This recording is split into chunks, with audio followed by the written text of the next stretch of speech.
Несут вот эту вот веру нашу православную, они несут этнокультуру, они воспитывают нам детей, они сохраняют наши традиции, они корни наши сохраняют и заботятся о нашем будущем.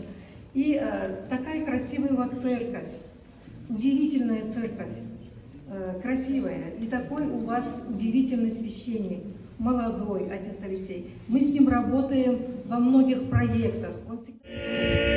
Смертью не поправ, смертью не поправ.